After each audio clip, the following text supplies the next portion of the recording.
oh no, there's a knife. Now that's all I'm thinking about. And yeah, and where do you go from there? Right.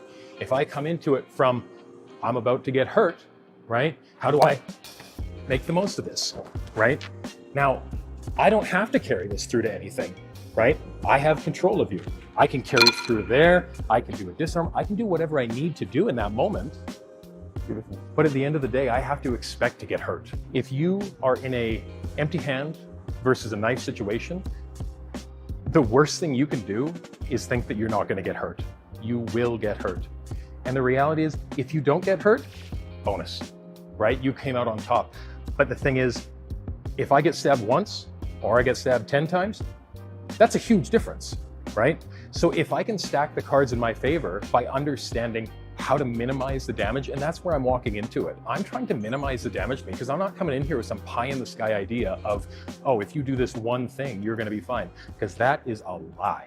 What's up, guys? I'm here with Dax Williams, and today we are going to be talking about demystifying Filipino martial arts. Now, Filipino martial arts is a wide range, tons of different practitioners, tons of different systems, but all boiled down to a simplistic fashion. It is using weapons and training with weapons in order to defend yourself. Dax, you see a lot of different styles. You've been in this how long in Filipino martial arts? 20 years through Filipino martial arts. Yeah. What would you say if somebody was to be looking to study Filipino martial arts? What type of system should they look at if they want it to be more reality-based or real, where it could be maybe plugged into self-defense, or a weapons-based system where they would want to know how to handle themselves? I think at its core, it's less about the system that you're learning, and I think it's more about the instructor that you're going to. Is the instructor that you're going to spend an awful lot of time showing you what they can do, as opposed to things that are workable for you as an individual?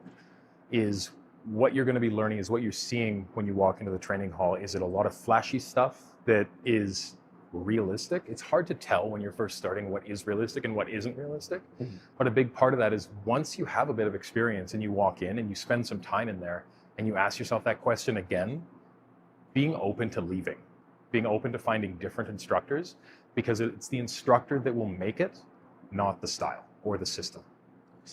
Now, in Filipino martial arts, majority of what you see are people training with kali sticks. Mm-hmm. Now, when I'm walking down the street, a big beef I hear on the internet is like, I don't have kali sticks. I would just use a 9mm. So like, what is the point of even training with these sticks? We don't walk around with them. Like, right. Why would this be something that's applicable to martial arts and self-defense? Right. And part of that, so if you're training with a weapon specifically, this is where understanding and getting a deep dive into the core of what you're learning, because the foundational principles of what you're doing, the fundamentals of the specific systems and styles, you want to be able to understand, you want it to be explained to you probably when you're at the beginning. Further on, the more understanding you have already, more familiarity, the easier it is.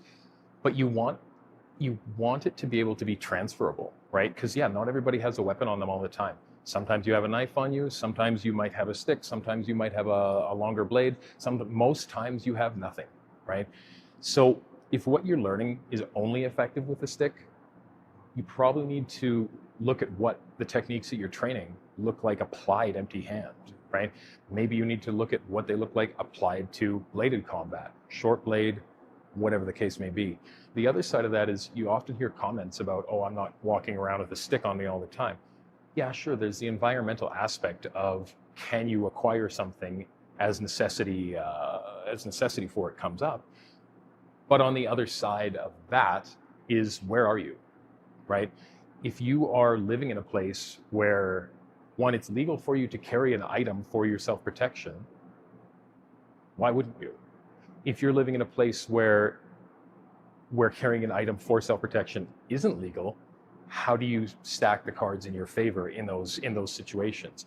If you're living in a place where armed conflict does happen fairly frequently, you need to tool up. You need to understand that you are not everybody. If the commenter is saying, oh, I don't see a situation where somebody would be carrying a weapon, you are not everybody. You need to understand that there are people in the world that live in places that maybe aren't as safe or as calm as you do. Now, I've dabbled in Filipino martial arts. How can you know if this stuff works? Like, one thing that I really like that you've done is you broke it down into a simplistic manner. We were doing a video recently, and you're talking about quadrants. What is it that you can take, that you can know that like this is going to work because it's just simple? You're going to see attacks like this or that. How does Filipino martial arts help build these like reactions, these things? We can move around if you want to demonstrate a little bit. So the thing with knowing if it's going to work is you don't know. Right. You never know if something's going to work. If you're taking an instructor at face value, you probably want to look at where they've been, what they've done, right? Tournament play is different than real life situation. Being a high level of promotion in whatever system you're learning, if you're leaning really heavily on certificates, maybe you don't have that application. Maybe you don't understand the real application of what you're learning. And again, this goes back to selection of instructors, where if your instructors are promoted within the gym, they're knowledgeable within the gym, maybe you need to look at that for what it is. And there's nothing wrong with that. That's the thing. Somebody that hasn't been in a real world situation or in a number of real world situations, actual combative situations, real fights, that doesn't take away from their ability, but it probably takes a certain amount away from their ability to accurately explain to you what they're teaching you and why they're teaching it to you. And you were talking to me a little bit about the types of professions that tend to do better with this. Mm-hmm. You're talking a little bit about civilian versus maybe military versus officers versus corrections. Yeah. What type of people really can take these type of teachings and tools and implement it into their career?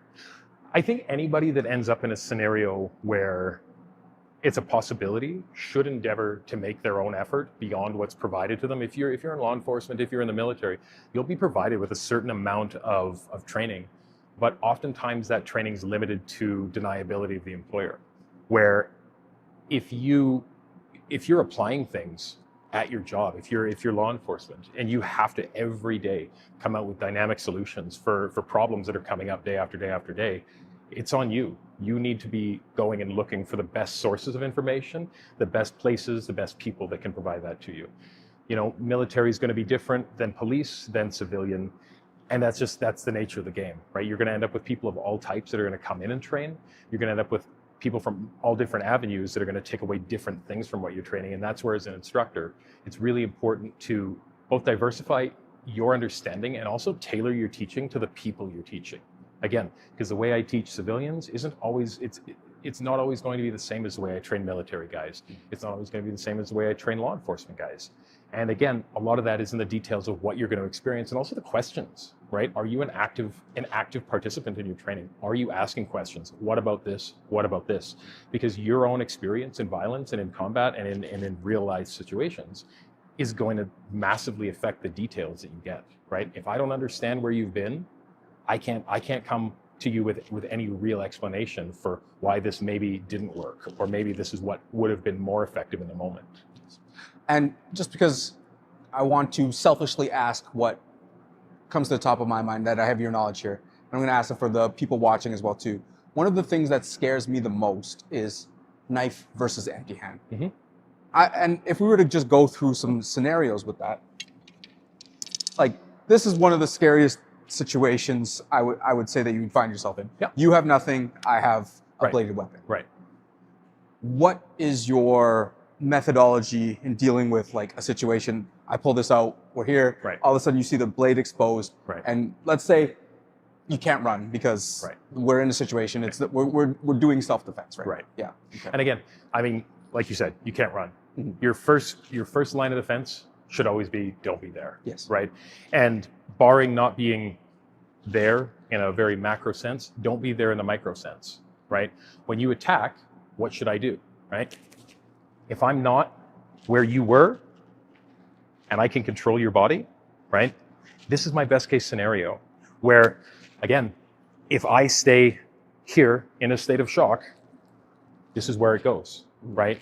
If you come in and I come in here, I'm not where I was, right? So I'm not there in a macro sense, but I'm here in a micro sense. And again, if I have your body and I have control of it, right? My ability to adjust this as the situation dictates is massive, right? I very much feel that for unarmed versus a knife or something to that effect, if you can't get gone, get control, right? And so much of that is going to be, again, based in your fundamental principles, your body mechanics, and understanding how it works. Because again, a 1 from here and a 1 from here is going to be, you should be able to deal with those similarly, right? You shouldn't have to try and parse the differences because you have a fraction of a second to do something about it. So what you're doing and what you're applying should be very, very broad. So the last question I guess I would have is, it's worth training, because a lot of the time you see in the comment section, doesn't even make sense training knife defense because you're just going to get stabbed. Yeah. What's your theory? You will be. Yes. You absolutely will be stabbed. If you are in a empty hand versus a knife situation, the worst thing you can do is think that you're not going to get hurt. You will get hurt. And the reality is, if you don't get hurt, bonus, right? You came out on top. But the thing is, if I get stabbed once or I get stabbed 10 times, that's a huge difference, right? So if I can stack the cards in my favor by understanding how to minimize the damage, and that's where I'm walking into it. I'm trying to minimize the damage to me because I'm not coming in here with some pie in the sky idea of, oh, if you do this one thing, you're going to be fine. Because that is a lie. Expect to get hurt, expect to get cut. It's going to happen. And if you don't, good on you, right? But if you come into that situation, oh no, there's a knife. Now that's all I'm thinking about. And yeah, and where do you go from there? Right. If I come into it from, I'm about to get hurt, right? How do I make the most of this, right? Now, I don't have to carry this through to anything, right? I have control of you. I can carry it through there. I can do a disarm. I can do whatever I need to do in that moment. Beautiful. But at the end of the day, I have to expect to get hurt, right? Anything other than that, you're feeding yourself a line. Oh, Dax, where could people find you if they want to get in touch and train with you? Oh God, email, really. What's your email? DaxLWilliams@gmail.com. Awesome. DaxLWilliams@gmail.com. If you like what he's saying, you like his instruction style, give him an email at daxlwilliams@gmail.com. Thanks for watching. This video today is brought to you by the Gen 2 phenolic collar sticks. Get yours at BuddhaBrothers.com.